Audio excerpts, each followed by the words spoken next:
afternoon, everyone. My name is KV Premraj. I'm one of the co-founders of Bloom, and we have on the show a very eminent personality in Maitri. Before that, let me introduce the other panelists. We have Payal here, who is a founder of Bloom. She conceived the idea of Bloom. And then we have Dr. Neeta, who is also a co-founder of Bloom. And together between me and Neeta, we will be conducting this show. And on the show, we have Maitri, who is a very, very accomplished person. So let me introduce Maitri to you. Maitri is a dynamic serial entrepreneur, originally from Mumbai and currently residing in Perth, Australia. She has 3 businesses in Perth: a dance school, an international workout company, and a wellness spa. Maitri is passionate about health, wellness, entrepreneurship, and championing the cause of women in business. We will know more about her from herself. Thank you, Maitri, for consenting to be on the show. We are privileged to have you. Thank you for inviting me. I'm very excited to be here. I've just given a short introduction about yourself. I left out a lot of it because we would like to hear that directly from you. So can we please have your journey in life in the next about 5 to 7 minutes, please?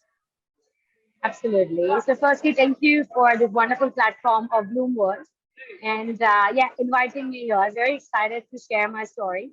So I'll start right from the start. I come from a Rotary family. So Rotary is something that is very close to my heart. Both my parents have been in Rotary for over 28 years now. And because I grew up in a Rotary family, it has been imbibed in me right from childhood. So I've been a part of Intract, Rotrack, and my aim is to join my local Rotary club in the next couple of years as well. I was born and brought up in Mumbai. I studied here. And after I finished my 10th standard, I was an international Rotary exchange student. So I spent a year in Canada. I did my high school there. So I did my grade 12 in Canada. And I think for me, that was the stepping stone of planning my life ahead. Because at 15, to get that opportunity where you get to leave home, learn independence, where you have to do everything by yourself in a foreign country with absolute strangers, I think there is nothing else prepares you for the world and the life ahead, like what that did for me at 15 years of age. So I was there for 14 months. When I finished my exchange year, I came back to Mumbai. And once having tasted freedom, it was really difficult to live at home again because I knew I wanted to be independent. I knew I had started the stepping stones of my life ahead. So I moved out and I moved to Khandala for a year. And I was studying at a Swiss hospitality school. So it's a school called Kohinoor International, which is based in Khandala. And this school specializes in hospitality from an institute that's in Switzerland. So I did 1 year of studying there. And after that, I do know that I wanted to go and test out more international places. So I got a transfer and I applied to a university in Australia. So I got my first year of hospitality studying, having transferred to an Australian university. So I moved to Australia when I was 17 years old, again, all by myself. And this was a really big adventure because compared to the Rotary exchange years, I didn't have any help from Rotary in that regard. Everything was just me. It was a great experience, a lot of learning blocks. So I did my bachelor's of hospitality I began. I did a year of that, and then I realized that this is not something that I was passionate about. So I ended up changing my majors, and I continued and completed my bachelor's of business with a majors in marketing and events management. And then later I continued with my MBA, again with a focus in marketing and sales, because that's been sort of my strong point. And with a childhood growing up where mom and dad both are quite entrepreneur, I think that was embodied with me from quite a young age. So after finishing MBA, I was working for the government sector for a while. And I've been a dancer all my life. I'm a trained Bharatanatyam dancer. And when I used to live in Bombay, I used to work with Shamak Davar's Institute of Dance. So while working at uni, I used to work part-time. And while I was studying, I used to teach Bollywood dance to Australians at a local dance school. So when I completed my education, I ended up changing and moving cities. So I used to live in Brisbane, and then I moved to Perth about 11 years ago. And I really miss dancing. And that's when my ex-boss told me that why don't I begin my own dance studio? Because my studying was in business and that was something I had done before. So I used to work full time in the government, and in the evenings after my full time job, I would go and teach at the studio. So my very first studio was actually in my garage. So my house had a detached garage at the back. I converted that into a dance studio, and that's where I started teaching dance. So that was kind of the first taste of entrepreneurship. So I did that for about 5 years. In 2 years down the lane, I had about 100 students enrolled. So we had to grow the business. I got a commercial facility done. We got our own custom made studio. And then about 5.5, 6 years into that, I suffered an injury. It was a dance injury. And I'd broken my left ankle. And I had to have a surgery done. I was told that I may not be able to dance again. And that was devastating to me. And while I was recovering from that, I was on crutches for about 4 months and I put on 14 kilos. And recovering from that, that gave me an idea to come up with my second business venture, which is called Bali Active Fitness. So, in essence, the easiest way to explain to someone is it's very similar to Zumba in a way, but it's more holistic in nature. So, it includes a lot of yoga, it includes a lot of breathing and pranayama, as well as dance fitness in it.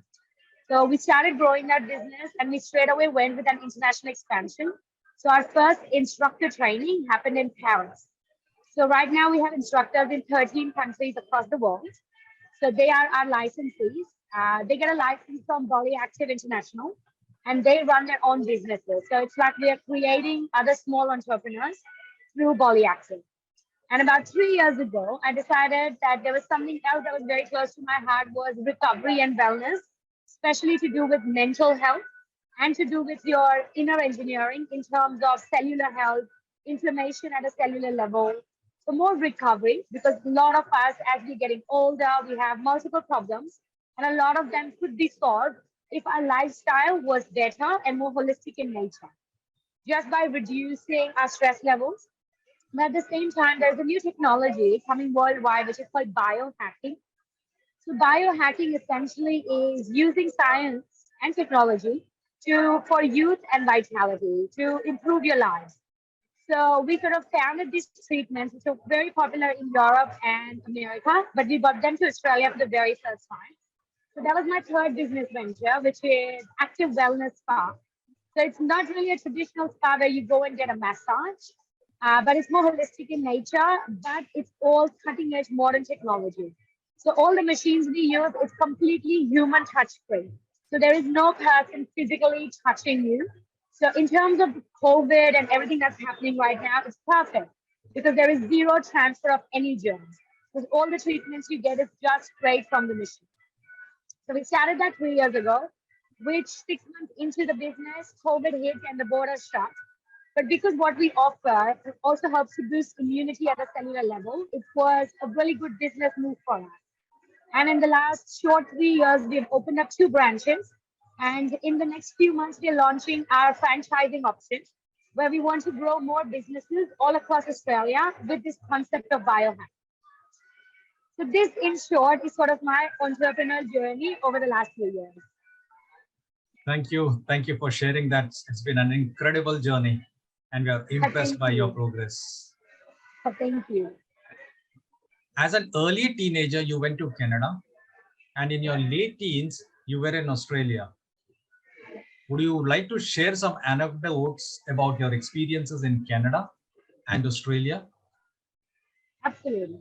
Thanks. I firmly believe when I went to Canada, I was 15 years old. And as they say, ignorance is bliss. I wasn't really sure what I was doing. I was just very grateful that Rotary provided me a platform through a Rotary International Youth Exchange Program. So that was something that I didn't put a lot of thought into, but I just knew it was going to be a great adventure. So I think my biggest focus when it comes to youth and to inspire youth is to remind them that when we are surrounded with so many opportunities, if there is any self doubt, You've got to work on yourself and you have to grab any opportunity that comes your way, especially I find in your teens and your youth, because this time is never coming back. And this is the time that is going to set the foundation for the rest of your life. So I think later when I started my businesses, the confidence I got, because my first business I started when I was 21 years old. So it's very young. But because I started my journey through my exchange program, leaving home that early, that taught me so many things. So I think my biggest inspiration to youth is always to take more chances. So any great opportunity comes your way, even if you're not sure about it, just commit, just go for it, because there's always something great you're going to learn from. So I think Wow. that's the first part when it comes to the journey that comes to Canada. And I remember there were a lot of hindrances with visas. When we told a lot of family members and relatives, as you know, in India, it happens quite often. There was a lot of sort of negative talk about, are you sure? You're a young girl. How can you go to a strange country? You know, you're going to live with strangers. How is this going to work? But I think it's about knowing that if this is what you want, you're going to make it work. To have that self confidence.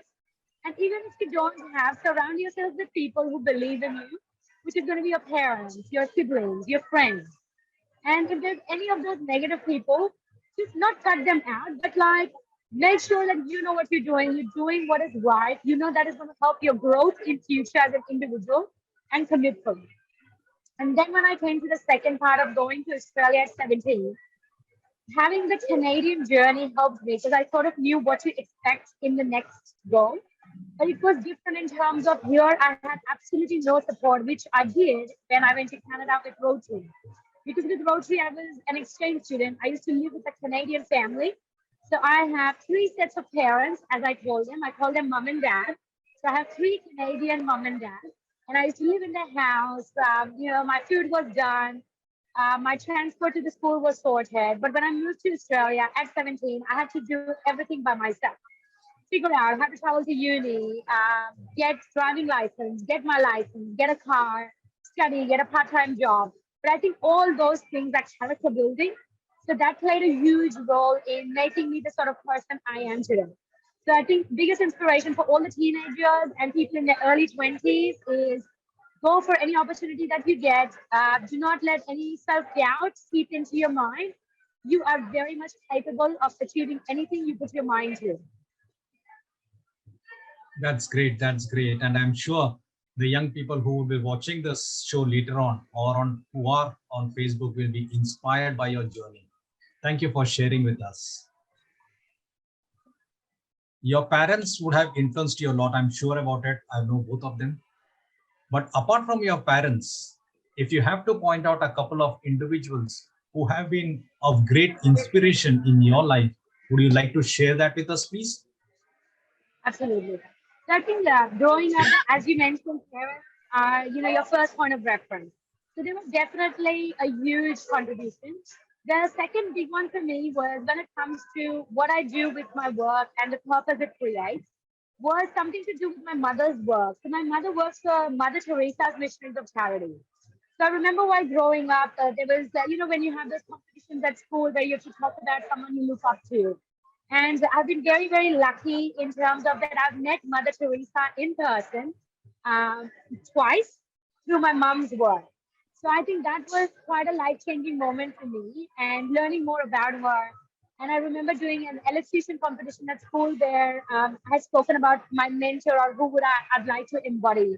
And I did a lot of research about Mother Teresa, and it was just astonishing to see her journey and what she has done all along, being a foreigner, dedicating her entire life to the people of India and doing so much amazing work. So I think when I was really young, that was a big point of reference for me. And then later growing up, I would say probably in the last decade of my 20s and early 30s, a person that has really inspired me is the ex-CEO of PepsiCo International, Indra Nooyi. And I think for me, I look up to her as a female entrepreneur. And to me, the point of reference was she's someone who has made her mark in a business world that is dominated by men predominantly. She made her mark in the 8 years tenure she had at Pepsi. She was a trailblazer. She created some amazing in terms of financial goals for the company. She met all of them. She sort of diverted the company to a completely new direction when it comes to sort of more healthy food, going away from your traditional FMG market. And she still made sure the company was doing a great profit at the same time. She did a lot of work to work on staff development, a lot of wellness that was incorporated. So I think these two have been a very important point of reference for me. Yeah, thank you for sharing that. Yes, Indra is an icon who has broken Yeah, a lot of glass ceilings. You set up three businesses in Australia. yeah. Setting up new businesses in India, sometimes it's fraught with a lot of risk and complications. Did you face any problems setting up these three businesses in Australia? Absolutely. I always say business is not for the faint-hearted. If you are going to start a business, forget about your weekends, forget about your friends, forget about your family time. Especially in the first few years of setting up your business, it's all about hustle. You have to hustle 24/7. If you don't believe in your business, if you don't believe in your product or services, nobody else is going to. And absolutely, the first few years of setting up a business was quite difficult. I don't think the type of country or the industry you are in matters. India has its own challenges, and Australia has its own challenges. To give you the biggest point of difference, in Australia, there is a lot of rules and regulations and governing bodies that we have to meet a lot of criteria. So everything in terms of your legal paperwork, everything has to be very perfect. Whereas in India, I could start something. I could just decide I want to do it. I could go register my business name and I could just make it happen. If I've got someone who's going to give me a capital, I can do it. Whereas there, I think there's a lot more red tape. There's a lot more bureaucracy that you have to. So I find that was a big hindrance, especially starting in business for the first time. When I wasn't sure what I was doing, I didn't know what were the loops. But the second and third businesses, it became much easier because I learned a lot of mistakes I made in the first time. And then the second and third time, it got much easier. And I think these businesses, the business challenges, they sort of begin at your grassroots level. Everything from setting up the business, the location, targeting your client market, who's going to be your ideal client market, the pricing structure. I find staff is another huge issue. It's a global issue as we're growing. In a country like Australia, we have a very small population. So recruiting good staff, training them, and retaining them is a major issue. And this is a challenge I face till date. So I find challenges are always going to be in business, but it's just mindset. I think business mindset is what will make you stand apart because they say in terms of small businesses globally, over 91% of small businesses are going to close down in the first 18 months. So if you cross through that 18 months, that is when you know you're going to make it. Yeah, So that Rubicon of 18 months to have a business settled down. 100%. Yeah. You mentioned about employees getting, you having difficulty getting employees. Tell us a bit about how is it as far as employee engagement is in Australia? Do they work only 8 hours, or like in India where we can stretch employees to work much more without paying them anything extra? How is it in Australia as far as these employees are concerned? Work times and their work-life balance and other stuff. So the city where I come from in Perth, I would say it has one of the best work-life balances in the country in Australia. They are very particular about their work timings because people get paid by hour. Even if you have a salary, you're still getting paid by hour. So a full-time employee will be working 37.5 hours a week. So that's on an average about 7.5 hours a day. So it's very, very strict when it comes to the time. So if your timing is for 9 to 5, I'm not expected to be at work at 8:45, and I'm not expected to stay at work at 5:01. So I start at 9, I finish at 5, that's it. On the weekends, you don't work, most of the corporate jobs, especially, is only Friday to Saturday. I do not expect to get any calls on the weekend if I'm a corporate employee. Once again, if you are in business, it's very different. But if you are an employee, it's very, very straightforward and it's very simple. The times that you're allocated, and that's the time you work. But I think when it comes to the Indian landscape, the biggest difference being, yes, we do stretch our work timings out and you work 12 or 14 hours when need be. But at the same time, I find we are quite flexible in our day. We will have 5 chai breaks a day. We don't do that there. because I come from the government sector, like it's very particular. You have your set timing. If I'm starting my work at 9 o'clock, I can have a 10 minute, only a 10-minute coffee break at 10:30. Then I'll have a 20-minute lunch, which is let's say 12:30 to 12:50. But it's just that at 12:51, I have to be back at my desk, working back on my computer. And that's why I find the amount of work we do there is very similar to the amount of work, the quality of work that we do in India. It's just our timings are quite flexible. Because you're a corporate person, let's say your office starts at 9 a.m. How many people do you know who are at desk at 9 a.m.? At 9 a.m., they're still at the train station catching a train to go to work. So I find that is quite flexible. We'll have a lot longer meetings. But I find the quality of work, the amount of work we do is similar. And if I may just say one more point, there I find when you're working in corporate, everything is very by the books, which I find a lot of times can be a hindrance, especially when you're a small business. Because I need my employee to work and think on their feet. If something comes up, a small problem comes up, think on your feet, apply jugaad and get it done. In India, we are great at it. We are very, very good at it. A small problem comes up, I'm not going to bother my boss about it. Because firstly, my boss is going to yell at me. So I might as well fix the problem with some jugaad and get the work going. Whereas there, everyone is so by the book. So let's say if my job does not include me moving this thing from year to year, it can sit there for 10 days if the person whose job is to move this is away or let's say is away on a holiday, but I won't move this. But by moving this, my job is easier. But why should I move it? It's not in my job profile. So unfortunately, sometimes they have that sort of mentality that if this is not my job to move it, I won't move it. Whereas in India, we will think with Jugaad, we're like, Arey, if I move this, I can get my job done much quicker. So let's find a way around it. You know, this if we can't go right, we will go upper se, we will go niche se, we will go on the left, but we'll find a way to make it happen. So I find that Indian spirit is amazing.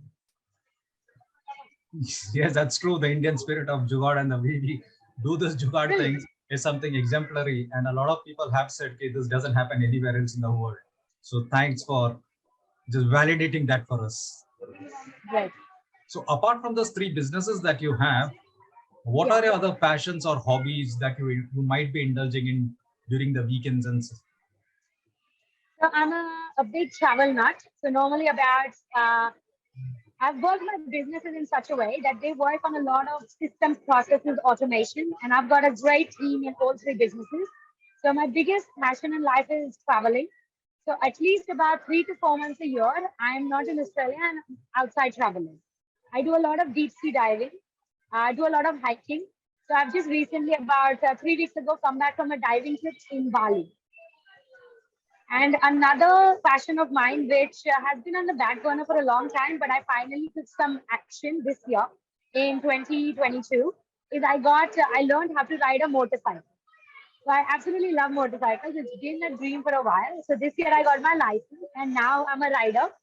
And my goal in the next about 12 to 18 months, I've done Leh Ladakh trip, but I've done that as a pillion rider. I haven't riding myself.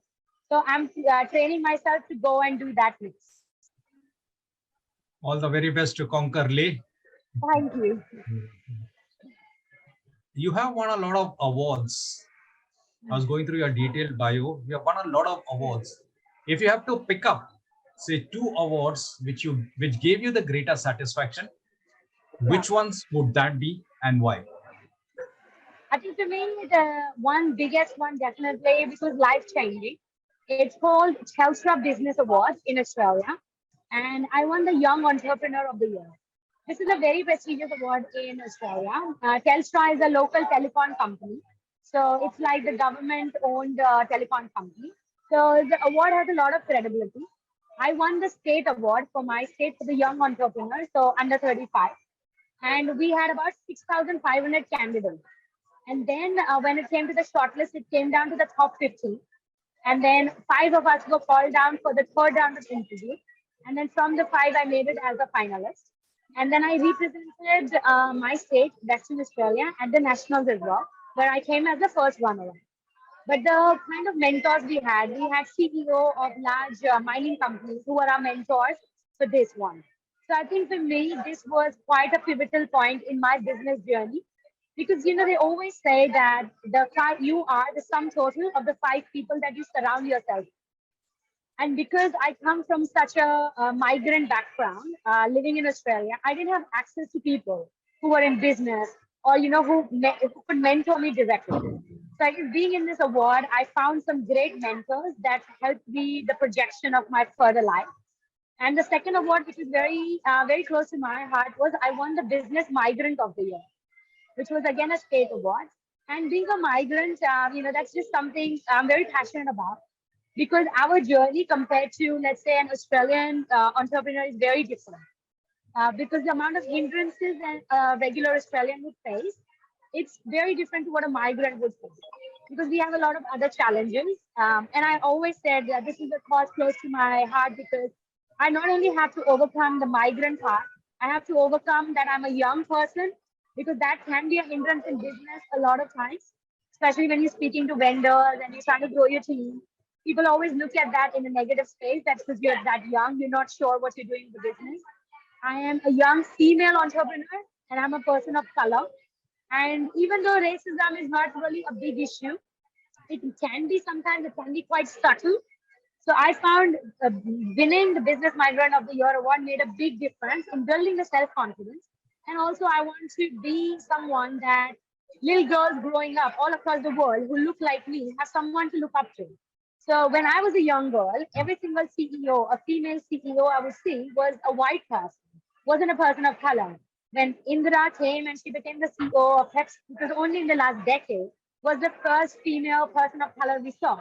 And it's great to see that so many Indians are now heading global companies such as Google and so many amazing things happen. So yeah, these two were very, very important awards for me. Thank you. Thank you for sharing that and wish you many more accolades in future too. Thank you. And we resonate with the thought that you expressed. You're the average of five people close to you, which is very, very true. My last question to you before I hand it over to Dr. Neeta. Any plans to open up businesses in India? Absolutely. I mean, at the end of the day, India is home and Bombay is home. So right now we are launching Active Wellness, which is our biohacking wellness spa, in through franchising in our state. So I want to focus on championing women in business. I find women have so much potential out there, and through franchising, we want to provide a turnkey solution where we do all the training for them. We create the business for them. They just have to get the business and run with it. So in next year, 2023, we are launching Australia wide, and 2024, I plan to launch it internationally. And India is definitely going to be my first place we're going to launch it. And after that, we want to take the business to Scandinavia because I have a lot of contacts there to my other business in Norway and Germany. Thank you and wish you all the best in your future endeavors. I'll come back to you later on. Now I hand it over to Dr. Neeta. Dr. Neeta, please introduce yourself. Thank you, Premraj sir. And I think this has really been the complete mesmerizing journey from India, from the road track, going to Canada, coming to Australia, Perth, diving, Leh Ladakh, and so much. So first of all, the best thing which I see in you as an entrepreneur is you are not only passionate about what you are doing, you are actually in love with what you do. So that's so beautiful thing which I see in your space, because that is totally coming and resonating with your expressions when you talk about each and every endeavors. So definitely life has not been very easy for you, or it would not have been just a simple plane ride. Definitely it would have been a roller coaster. And when you talk about being a migrant, definitely there is a lot, because I can very well resonate with this when my brother had to start his business in Melbourne, and it had really been a roller coaster for him also. So definitely I understand that. So how did you develop that resilience? Because you talk about wellness, you talk about mental health. So how did you develop that resilience towards your own self, as well as resilience towards the people around with whom you were working? I find, especially when it comes to being an entrepreneurship, resilience is one of a very important quality one must possess. I find resilience and having the right mindset. These two are the key factors when it comes to entrepreneurship because all the other challenges which are materialistic, you can overcome. But if you don't have the right mindset, if you're not resilient towards it, it's not going to work out. It's always at the end of the day, mind over matter. This is what sets, let's say, an Olympic person who's winning at Olympics. That's what sets them apart with someone who's just winning at a state level. It's the resilience and it's the mindset, just knowing that you can do it. And I found once again using the migrant side of things because I didn't have access to those sort of people who would inspire me. A biggest inspiration to me came from books. So I am quite an avid reader. I am a voracious reader. I go to at least a book a week, and that is my goal. I have dedicated 90 minutes set in my daily routine for reading. And I find when I have quite an eclectic mix of reading, everything from fiction to non-fiction. But I focus on self-development a lot. I read a lot about autobiographies of other entrepreneurs. And I almost feel, for those who do read, you will understand this, that when you immerse yourself into a book, you feel like you know this person. This person is my friend. So you have an in-depth, like an insight into their journey. And there's a lot of learning we can get from that. And I find that was one common theme I found was resilience and mindset when it came to all entrepreneurs globally. So I think resilience was something that slowly, bit by bit, I had to work by myself and I had to grow. I had to grow into that resilience. It didn't, nobody's born with it. That is something that you have to work very hard at it yourself. Yeah, so I think that's the best way to sum it up. Lovely, lovely. So I could really understand that when people talk about resilience, resilience is not really being tough. Resilience is understanding what you are going through and working through all the pain point areas, right? So, what is the basic self care routines if a young entrepreneur is inspired by you and has to start his or her journey? What could you recommend some of the daily self care routines for oneself? So this is a great question. Thank you so much for asking. Once again, very close to my heart because this was the essence of why I started my third business with active wellness, which focuses a lot on mental health and inner wellness. For example, a lot of us, doesn't matter what our age is, we focus a lot on our physical fitness. I'll go for a walk, I'll do yoga, I'll go to the gym. But what about your inner wellness? What about that? What about your mind? Are you taking care of your mind? I find that is very, very important. As an entrepreneur, you will, especially in the early years of building a business, you will face burnout a lot because you are trying to do everything by yourself. And I have done that. You are the marketing person, you are the salesperson, you're building the website, you're talking to new clients, you are doing everything yourself. And it is very, very common to get to a burnout. So I found that burnout was something I had to work myself into a routine of self-care, exactly as what you said. So I'll give you a few pointers that I do for my mental and physical health. I always make sure I'll start from the morning. You don't have to do it, but for me, I'm a morning person. So I wake up 4:30 every single week. Monday to Friday, I'm up at 4:30. It is just something mind over matter you have to get used to. 4:30, I'm up. I start my day with a glass of warm water to sort of wake up my circulatory system. And I go to my own spa, my wellness spa, and I indulge in a treatment. I'll either do a wellness pod, which is red light therapy with infrared, because it gets my circulation going. So while I'm doing that, I have my pods on and I'm either listening to a guided meditation. So I find that is a great start to my day. My mind is clear and I'm starting my day on a very high positive note. At the same time, I'm doing something in my body for self care with my infrared and red light. So that gets me started. Then I come home. So I'm home at about 6 o'clock. When I'm home at 6 o'clock, I start with my breakfast and I go straight to work. So my aim is before 9 a.m., which is when a regular work day would begin, I get through about 3 hours of work without any disturbance. No emails, no phone calls, nothing. So this was something I took inspiration from a book which is called Eat Your Frog. This book talks about that we all have so much like a long list of to-do list for the day. This. There is always one thing which is something you should work on it for yourself, which is not directly related to your bottom line, to your revenue or profit. So for me, it could be that I want to learn how to ride a motorcycle. I want to lose 20 kilos, whatever it is. So always start your day with that one thing. Because after that, let's say you get a call, there is a fire at your workplace, something has happened. So let's say if the worst thing happened. At least you've had a great positive start to the day and you did one good thing where you begin your day on that. So that I do. Then I get to my work day because from 9 a.m. it gets absolutely crazy with a lot of phone calls, emails constantly. I have an early lunch. Then I'm back at work. I make sure I wrap up my work by 3:30, 4 o'clock. After that, I have an early dinner. So I eat dinner at 4:30 p.m. I want to get that done. Then I go to my second business, which is my dance studio. So dance studio is something because dance is very close to my heart. I don't think about it as a business. I go to have fun. So I go to the class, even if I'm not teaching, I have 8 instructors, they are teaching, but I'm interacting with students who over the years have become like friends. So I'm having some chill time. And then when I come home at about 7, 7:30, I make sure that after 8 p.m. my phone is put away. So I make sure my phone is away in the hall or the drawing room, not in my bedroom. And then I get to my reading. So I make sure I end my day with reading. So I find reading, starting my day early, and really good nutrition. These three are very, very important, and they set me for the day. So I think this is so wonderful self-care routine, and definitely even I am a morning person. So I have my schedule of around 4:30 where we are all people who just come online and have some chanting or have some ritual to do with for your own self, and that's really very beautiful. And I think that's really sets the day also. So 100%.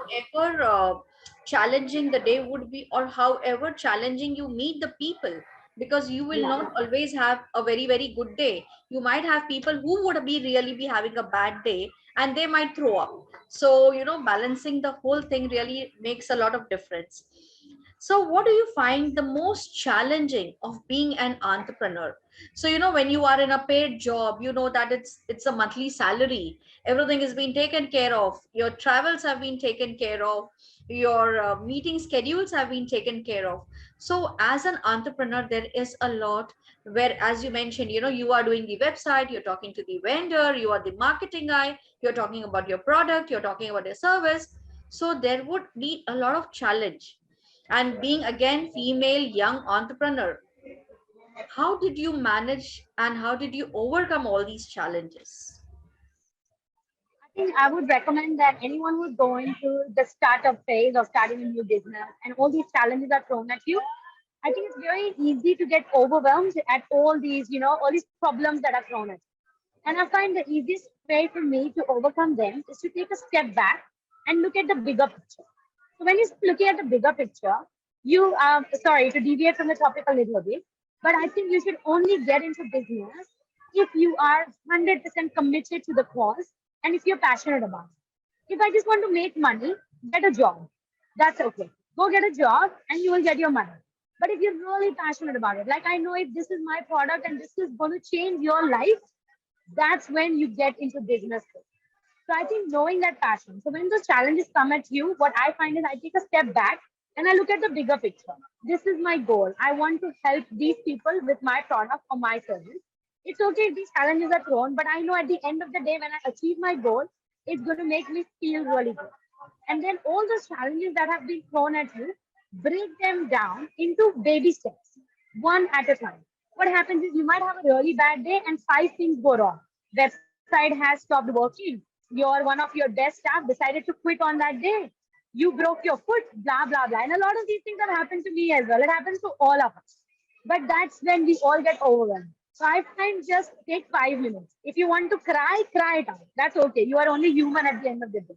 But after that, pick yourself up and you go, okay, that's okay. I have these five challenges. I'm a very visual person. So I like to write everything down. So I literally take down my notebook. These are my five challenges. And then I do a pros and cons list. So first, what I would do is out of these five challenges, I would assign urgency.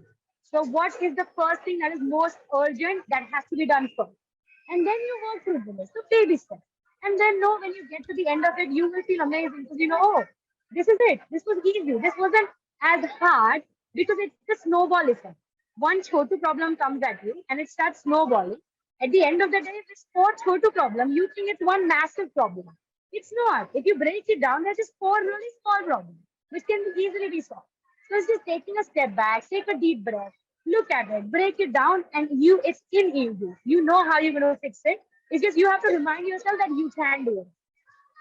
So, Maitri, looking at your zeal, I would really recommend people that you should really get into the habit of reading.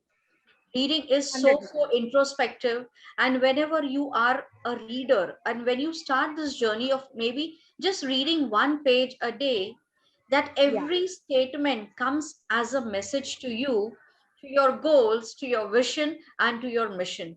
So because what I see, Maitri, you are really very very young, and an entrepreneur, where I'm not seeing a mentor, where not seeing a lot of coach, but I'm seeing the live mentor and the coach are your books. And Yeah. you have immensely taken from that books. So lots and lots of gratitude to that universe for giving you all the books on time. So my next question to you is, what have been your most significant failures? Yeah.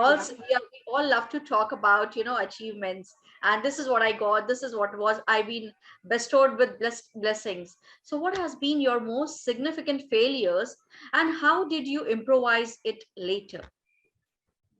I think for me, the biggest failure came when, after with my first business, when I had that injury, I was at home for about 3.5 months on crutches. I was completely separated from my work because at that time I was working for the government. So this was way before pandemic. So there was no option of work from home. So I had taken 3 months off, work complete. So I'm at home recovering, and this is why I am very, very focused on mindset, because that was the biggest letdown for me, my own personal mindset. Because when I got that failure, because I've been working since a very young age, I got my first job when I was 17 when I moved here. I had never not been working. So now sitting at home, as they say, idle mind is devil's work. So you start thinking all negative things. And once you get into a negative thing, it's a black hole. It's a spiral. It's just going down and down and down. And I'm a foodie. I love food. So all I did was I just ate. And in 3 months, I put on 14 kilos. And for someone like I'm quite a small, short person, that's a lot of weight for me. So I found that I was the biggest failure because here I'm telling people to be healthy. I'm telling people to exercise, to dance. And I myself look at me like, what have I done? So at that point, it was quite a difficult time for me. And I thought that I should really close down all my businesses, just go to a job, chip chap, and just do that. And I think then slowly again, I started getting back into reading because I had completely gone negative. All I would do all day was watch TV, eat, and just be in my own self pity. What have I done? Why did this happen to me? Doctor is saying I may not be able to dance again, blah, blah, blah.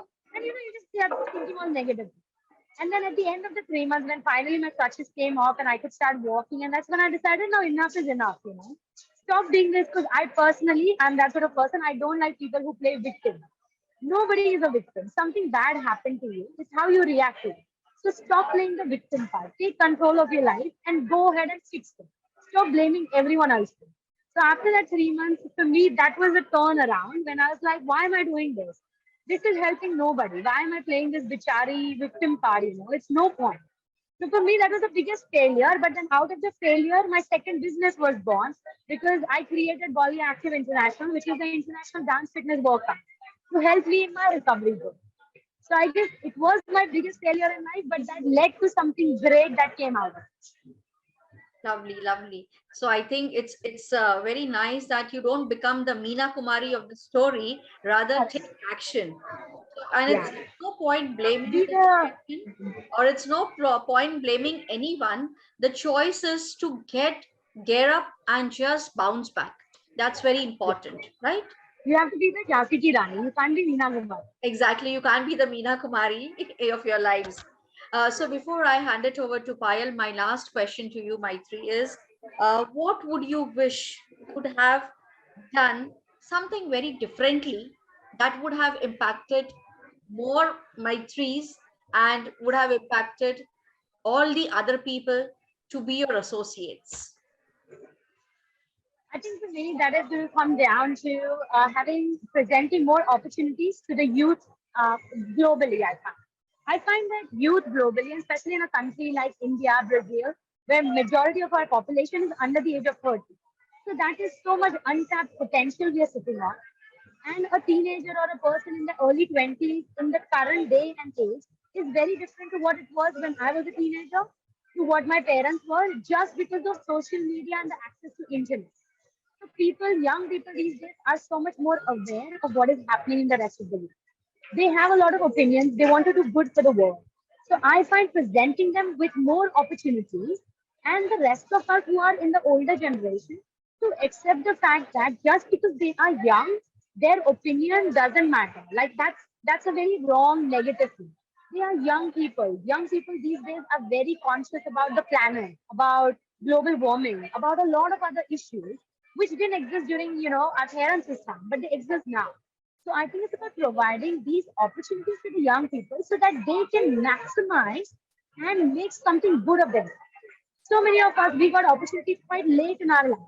So I find if the youth these days get opportunities at a much younger level, they have so much potential to do so many great things. By 25, we could have everyone be an entrepreneur. Why not? Why do we have to be ageist? And this is something I'm quite passionate about because I find when I walk into a boardroom, and this was happening when I was at work or even now, most people would tell me to take the coffee order. So they think I'm the secretary of the CEO. And I'm like, no, I'm the CEO. You take my coffee order. I am here to present the seminar.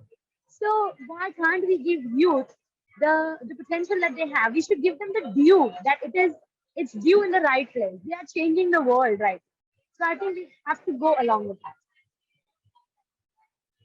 A beautiful message for the Gen Z. Definitely, the Gen Z is what we are seeing, that they are really the best thing. What they have is they are solution provider. They just don't sit on the problems, or they don't sleep with the problems. They know that they need to end the day with a solution. And I think that is where we need to give the youth a lot of responsibility, and also we need to trust them. We need to Yeah. trust them that they are really going to do a meticulous work, and absolutely they will be prudent in their decisions. So thank you, Maitri, for being here, and looking forward for some more work with you from Bloom. And over to you, Payal. Thank you. Thank you. Thank you, Dr. Neeta. Thank you, Premraj sir, for wonderful hosting. And thank you, Maitri. You have set an example, and you have been an inspiration for many young people out there. And Thank thank you. you for gracing Bloom platform. My question to you, since you are an avid reader, and if you get an opportunity to write a book, to author a book, what subject, what theme line would you like to, share out with the world? What would you like to write? I've already started writing. Oh, So it is in my personal goals list.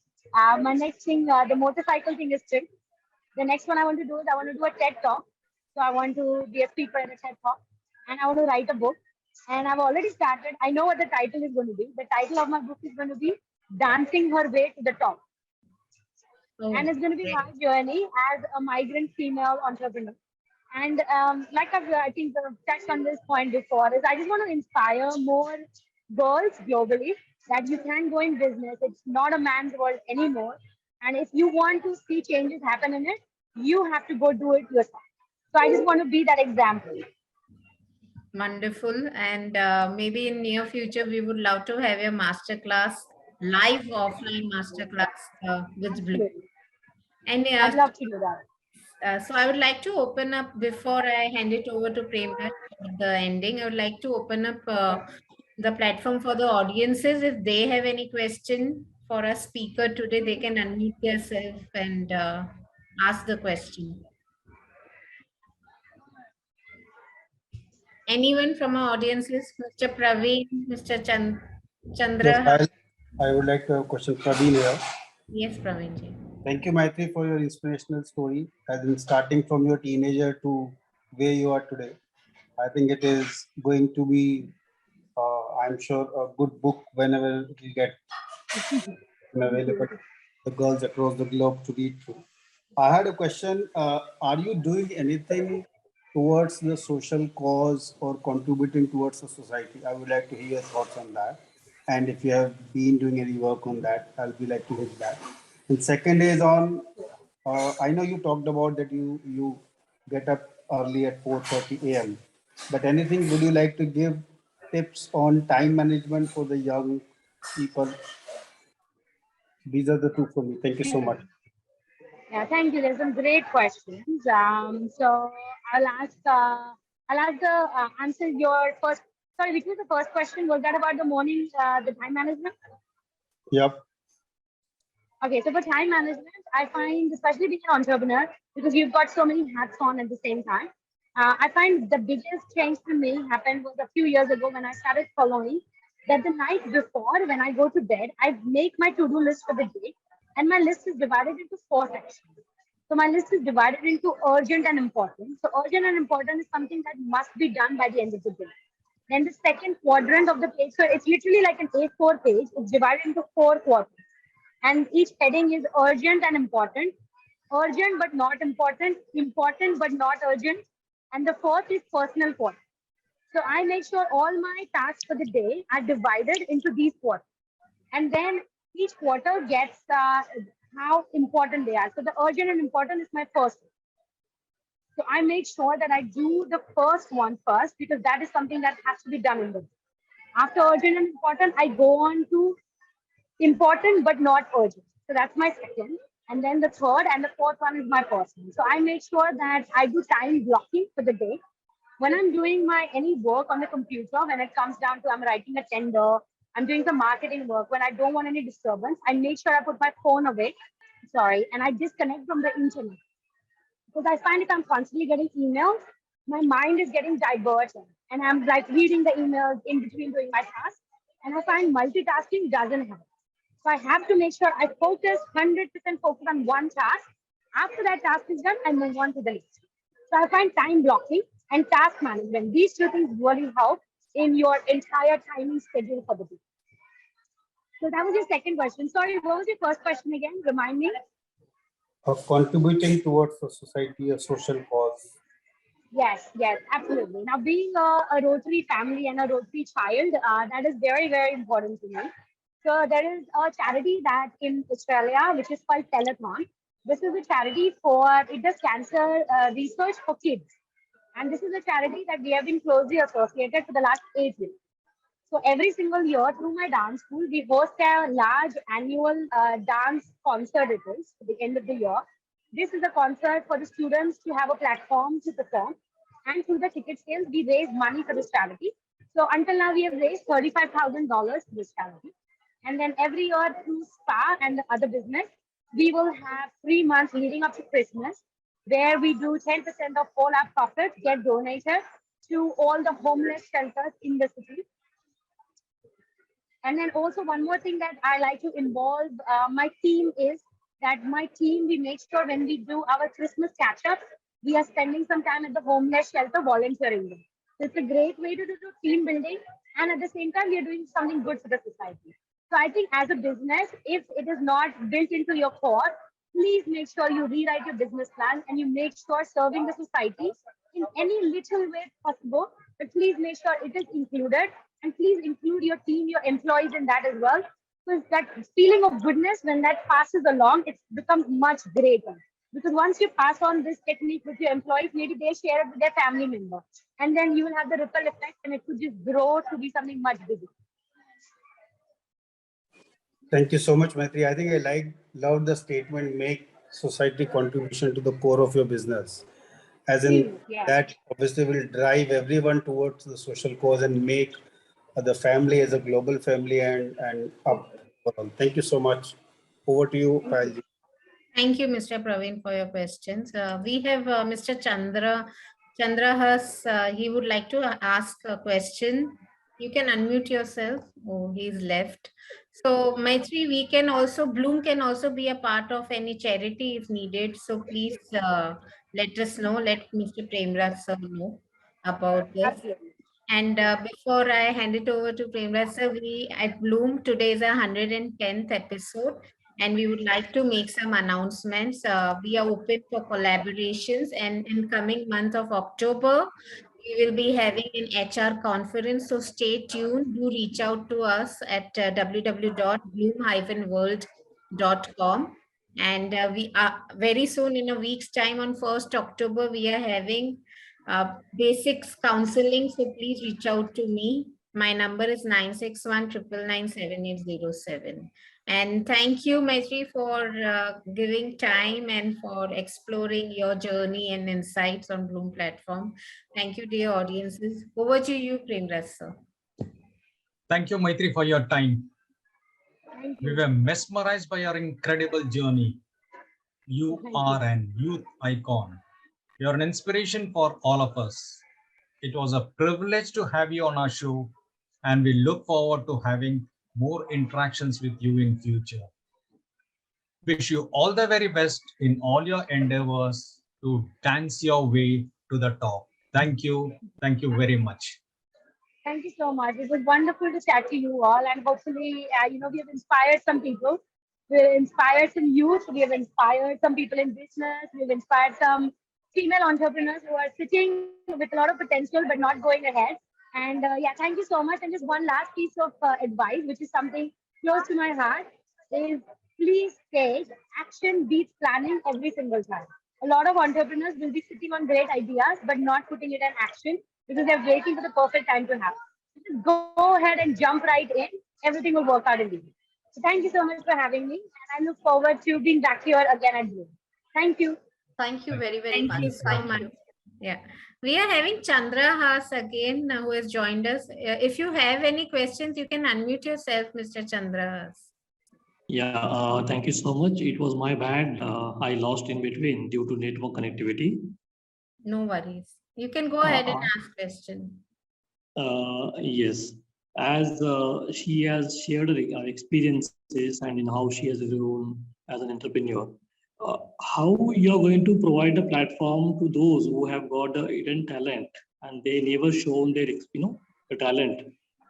Are you going to create any stage of the platform where they can come forward and be an entrepreneur, who can look at you and grow further? What efforts are Absolutely. you going? So that is something that, because being a female entrepreneur, that's a cause quite close to my heart. So I think what I am quite keen to do in the next couple of years is not just the book writing, but I want to create a social platform. I guess sort of very similar to how Bloom World is, but this platform is specifically going to be focusing on female entrepreneurs. So let's say if there are other ladies out there in business or who want to create business and they are not sure. So this will be a platform that we providing them with a lot of tools. So it could be a simple tool as a template on how to start the business. What is the checklist? What are the things I need to do in terms of financing? What is the basic marketing plan? What is the basic business plan? How to create? So this is a platform that I'm quite keen, and I've got a few other friends in business, and this has been our baby, and we've been sort of going back and forth quite a bit about it. We're not ready to launch it just as yet, but probably watch this space, and in the next year we'll be launching this platform. That's great. Thank you. Thank you so much.